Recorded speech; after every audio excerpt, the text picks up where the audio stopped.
Alright, time to stop being dead. But to do that, I need to start getting into shape. Is it too late to start praising Xbox again? The 7th generation of video game consoles.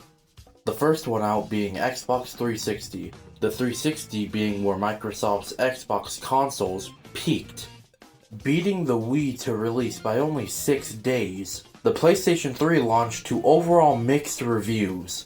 And lastly, despite being behind the Xbox 360 and PlayStation 3 power-wise, the Nintendo Wii launched to immediate success from both fans and critics.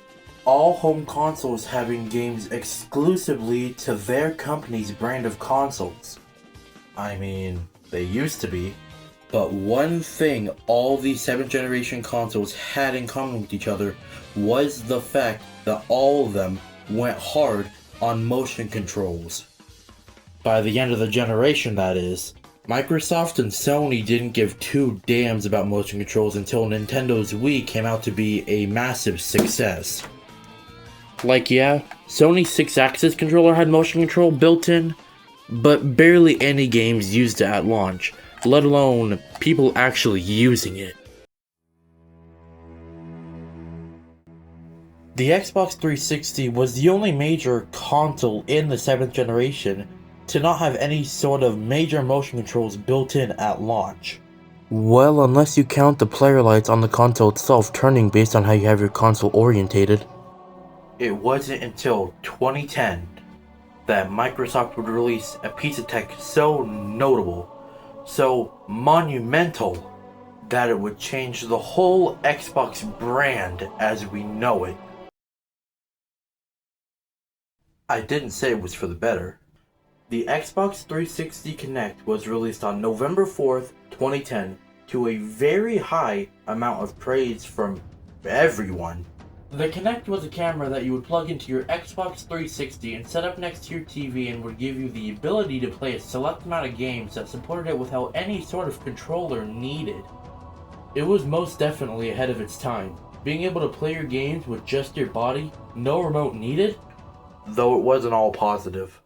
Not only did Microsoft ditch the hardcore gaming community for the, at the time, dwindling market of the casual community in the final years of the 360 once the Kinect was shown to be successful, they also did make the Kinect mandatory for their next console, the Xbox One. Not only did the Xbox One Kinect bring up the price for the Xbox One by $100, it was forced onto consumers that weren't even interested in the Xbox Kinect brand to begin with, leading Microsoft to take out the Xbox One Kinect and no longer making it mandatory, leading to the slow and painful death of the Kinect.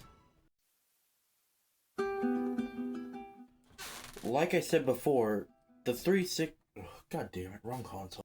Like I said before, the PS3 did have some motion controls baked into it at launch, that being in the form of its 6-axis controller. Having this motion capability in the 6-axis controller did come with a caveat though, being the fact the 6-axis controller has only motion capabilities, no vibration built in. It wasn't until the DualShock 3 when a PlayStation controller would have both motion and rumble capabilities. Let's skip ahead a few years to 2010 when Sony would release the PlayStation Move controllers. The PlayStation Move being the Sony equivalent to Nintendo's Wii Remote. And like Xbox's Kinect, the PlayStation Move was made to get a piece of that motion control pie that Nintendo proved to be oh so successful. And not like Xbox's Kinect, the PlayStation Move actually lived on positively into PlayStation's next generation, the PlayStation 4 generation, aka the 8th generation of gaming. The PlayStation Move was used as the main controller for the PlayStation 4's VR headset. At the end of the day, at least the PlayStation Move didn't cause a major controversy unlike a certain other box with X's for eyes. And lastly, the king of motion controls, and the only mainstream video game console to be built from the ground up with motion controls in mind. And with all that being said, we all know what it is. The Wii was released on November 19th, 2006 to an overwhelmingly amount of reception. Half the reviews for the Wii were well received, while the other half were not. But none of that mattered to Nintendo. They knew they released a console that everyone wanted to get their hands on. The Wii had people lining up for years after launch due to the high reception it was getting, and that reception wasn't for nothing. When the Wii was revealed at E3 2005, it showed a new way to play games that people weren't used to at the time. Everyone wanted to try it, even non-gamers. And that new playstyle was motion controls, which not even Nintendo would realize what this new concept would do for gaming in the future. The Wii was incredibly successful for Nintendo, literally winning the home console war for the 7th generation, despite being technically behind when it comes to raw power.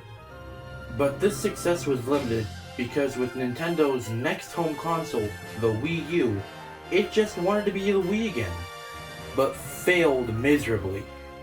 Though that could be for a multitude of reasons. But that's a discussion for another time. That's why with the Switch, Nintendo still implemented the motion controls from the Wii Remote in the Joy-Cons. But it's not the main focus of the console.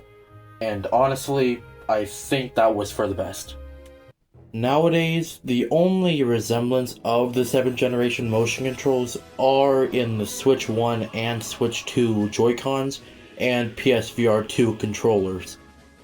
The Xbox Kinect got killed off long before the 9th generation even began. The PlayStation Move died off when the PSVR 2 came out, and the Switch Joy-Cons aren't nearly as precise as the Wii Remote was. And with that, I still love to look back at the 7th generation of gaming. Huh? What? Remember me? No, I mean, you're a 2DS. I mean, I know that. Just a 2DS? I'm the old 2DS you abandoned once that low-power excuse of a hybrid came out. And you don't even have the audacity to remember me? Wow, for someone that's all about older tech, you surely forget the important parts. You would play with me for hours. I wouldn't say it like that. It doesn't matter now. Once I get your Scott the Woz wannabe ass out of here, you'll know what it feels like to be abandoned.